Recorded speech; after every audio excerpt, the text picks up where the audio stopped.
Best varicose wines చికిత్సనే పొందండి. నొప్పి లేని చికిత్స కోసం సంప్రదించండి ఎవిస్ హాస్పిటల్.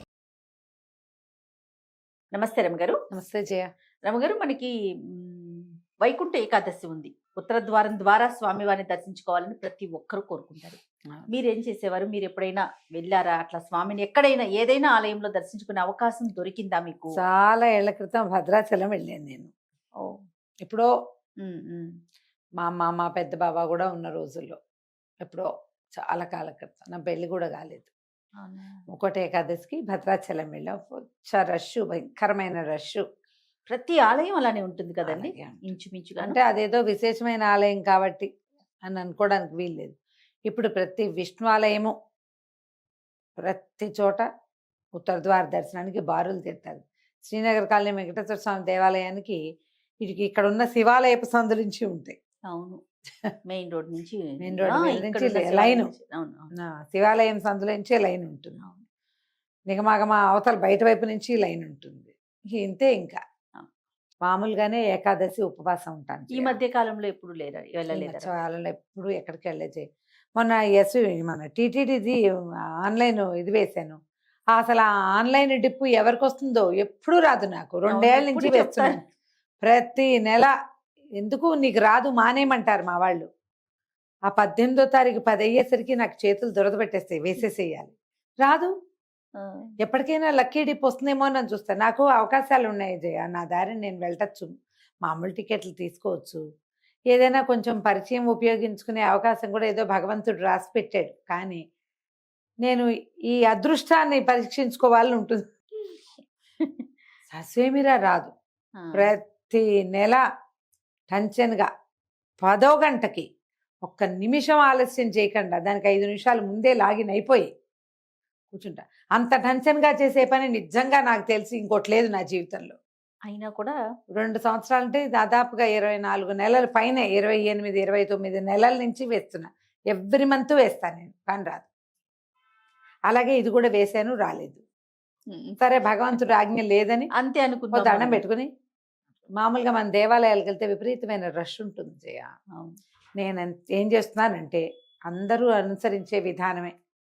అదేదో ఒక టీవీ ఆన్ చేస్తారు, అలా ఉత్తర ద్వారాల్లో అక్కడ ఇక్కడ ఎక్కడో అన్నీ చూపించేస్తారు. రంగనాథుడిని కూడా దర్శనం చేసుకుంటాను. నేనైతే జయ టీవీకి వెళ్ళి దండం పెట్టేసుకుంటాను. చూస్తూనే ఉంటా. భద్రాచలం చూపిస్తారు, మన తిరుమల తిరుపతి చూపిస్తారు. ఎస్బీసీకి వెళ్తే వాళ్ళే కనపడతారు కదా.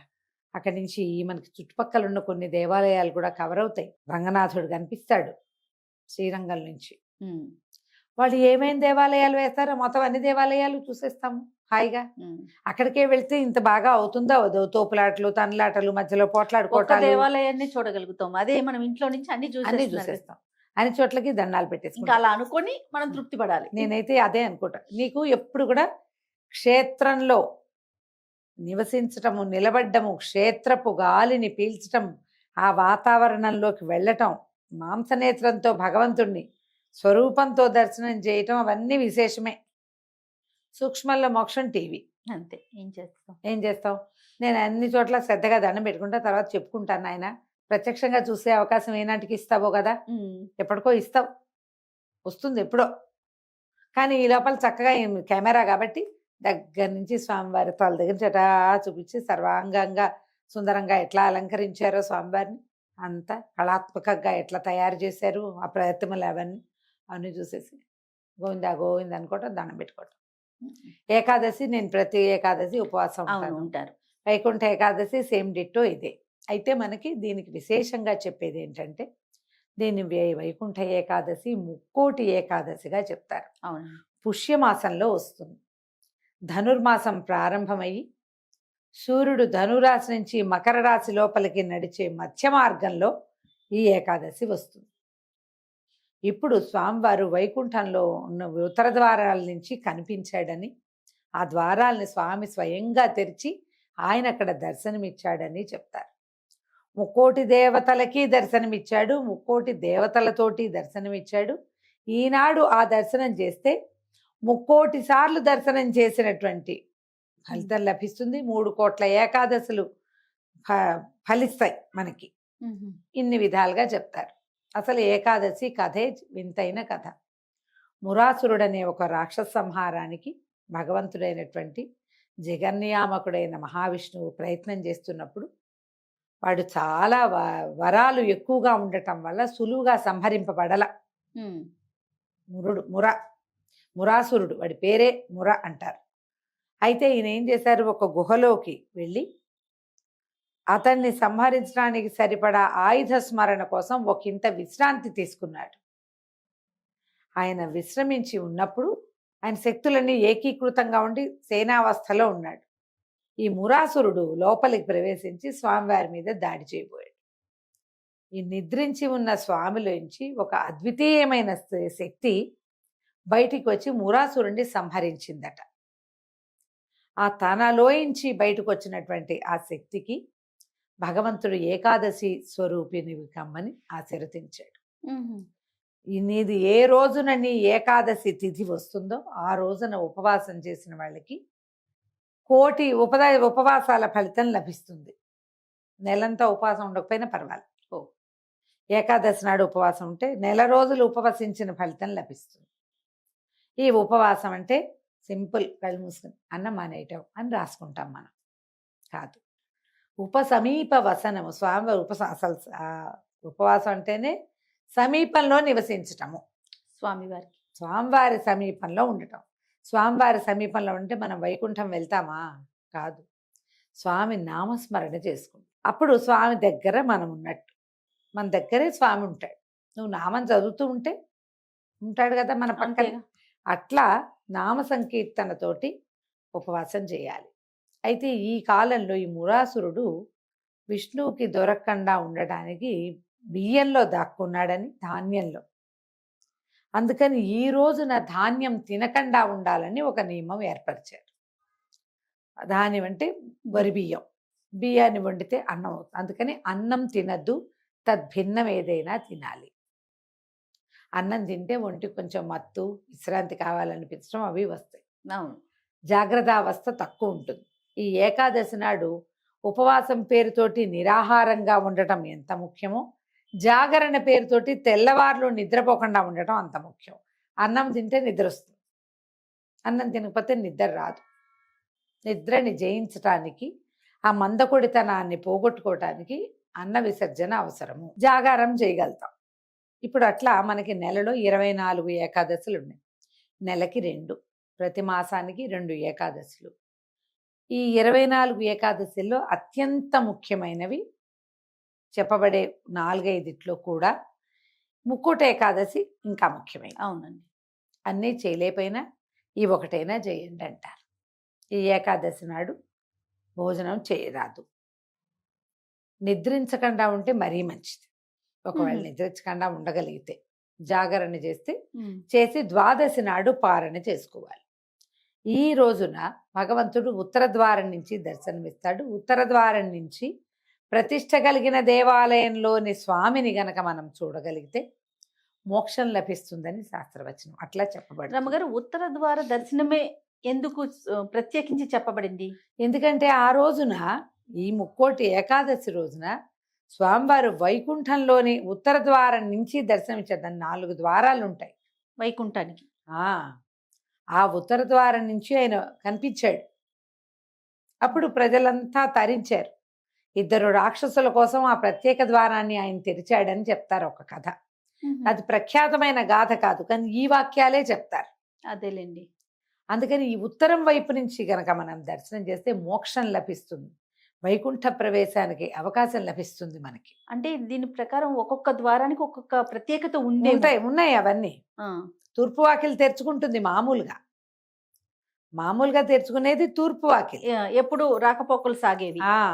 ఇప్పుడు తూర్పు, ఇది తూర్పు అనుకో, దీనికి ఎడం వైపు ఉన్నది ఉత్తర ద్వారం, అంతేగా. అవును. కుడివైపు ఉండేది దక్షిణము, ఎడం వైపు ఉండేది ఉత్తరము, వెనుకున్నది తూర్పు, పడమర. ఇప్పుడు ఈ వైపు ద్వారం తెరవబడింది. ఆ రోజు ఆయన అక్కడ దర్శనం ఇచ్చాడు. అది మహోత్కృష్టమైన దర్శనంగా, తర్వాత ఆ రాక్షస సంహారం జరిగిన రోజుగా విశేషంగా కనపడుతుంది. ఇది ఇంతకు ముందు నిద్ర లేచాడు కదా, ఉత్థాన ఏకాదశి చేశారు. ఎప్పుడు చేసాం మనం? కార్తీక పౌర్ణమి. కార్తీక పౌర్ణమి తర్వాత మార్గశిర పౌర్ణమి అయిపోయింది. కార్తీక పౌర్ణమి అంటే అదే కార్తీక పౌర్ణమి ముందున్న ఏకాదశి కార్తీక మాసంలో వచ్చింది. కార్తీక మాసం తర్వాత మొదటి ఏకాదశి తర్వాత బహుళ ఏకాదశి వచ్చింది. మార్గశిర శుద్ధ ఏకాదశి గీతా జయంతిగా చేసుకున్నాం. మార్గశిర బహుళ ఏకాదశి గడిచిపోయింది. పుష్యశుద్ధ ఏకాదశి తొలి ఏకాదశి స్వామివారి నిద్ర లేచిన తర్వాత ఇదో మళ్ళీ 4వ ఏకాదశి నాడు దేవతలందరికీ ఉత్తర ద్వారం నుంచి దర్శనమిచ్చాడు స్వామి. అవును. అందుకని ఇది దేవాలయాల్లో కూడా తప్పకుండా ఉత్తర ద్వారం వైపు నుంచి దర్శనం చేయిస్తారు. వైకుంఠంలో స్వామిని దేవతలు చూసినట్టుగా మానవులందరూ దేవాలయాలకి ఉన్నటువంటి ఉత్తర ద్వారాల్లో స్వామివారిని దర్శిస్తారు. ఎంత చిన్న దేవాలయానికైనా ఉత్తరం వైపు ద్వారం ఉంచుతారు. ఆయన ఆ ద్వారం తెరిచాడు కాబట్టి, ఆయన అట్నుంచి వచ్చాడే కాబట్టి ఆ రోజున మనం అక్కడ చూస్తే కనుక ఎట్లా వీళ్ళ దేవతలందరూ మోక్ష సాధనకు అర్హులు అయ్యారు, మనం కూడా అలాగే అవుతాం. అందుకోసమని ప్రత్యేకంగా ఈ ద్వార దర్శనం చేయిస్తారు. ముక్కోట ఏకాదశి నాడు సమీపంలో ఏ దేవాలయంలో అయినా మీరు ఉత్తర ద్వార దర్శనం చేయవచ్చు.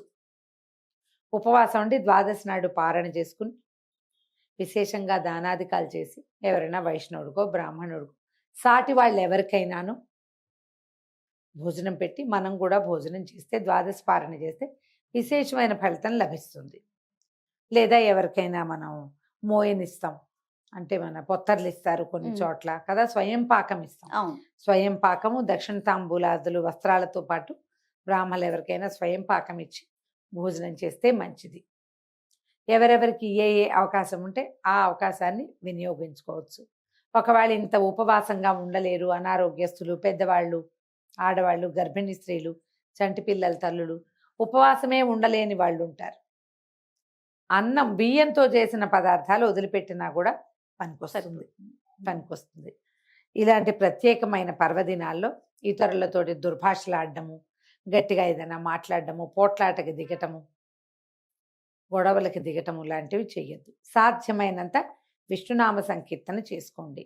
విష్ణు సహస్రనామ పారాయణ కానీ భగవద్గీత పారాయణ కానీ ఏదైనా చేసుకోవచ్చు. ఒక్క నామ సంకీర్తన తీసుకుని గోవిందనామాలు లాంటివి చదువుకున్నా కూడా మంచిదే. మిగిలిన అన్నం ఈ టిఫిన్ కూడా తినలేమండి, అన్నమే కావాలి, పిల్లలకి పాలు ఉండాలి, తల్లికి ఓపిక ఉండాలి, అన్నం తింటే తినండి, దండం పెట్టుకోండి. అన్నాన్ని మాదొక పద్ధతి ఉంది, ఒక ప్రత్యేకమైనదే, ప్రఖ్యాతమైనది కూడా. పొద్దున వంట చేసి స్వామివారికి నివేదన చేసేసేయండి. నివేదించిన అన్నం ప్రసాదంతో సమానం కాబట్టి అంత తప్పు లేదు. అందరికీ కాదు అమెండ్మెంట్, చేయలేని వారికి. నామ సంకీర్తన ఎవరైనా చేసుకోవచ్చు. ఇందులో చాలా మంది అడుగుతారు, అంటే ఇంట్లోకి బహిష్టులో చేయొచ్చా అని. అమ్మ దయచేసి అలాంటి ప్రశ్నలు అడగండి, మేము మీ విజ్ఞతకే వదిలిపెడుతున్నాము. అది సాధారణమైన వాళ్ళంతా చేసుకోవచ్చు. ఈ ఏకాదశి కుదరకపోతే వచ్చే ఏకాదశి చేసుకుందాం, అంతే. ఆరోగ్యం బాగున్నప్పుడు చేసుకోవచ్చు. అది రైట్. నమస్తే అమ్మగారు. నమస్తే జయ.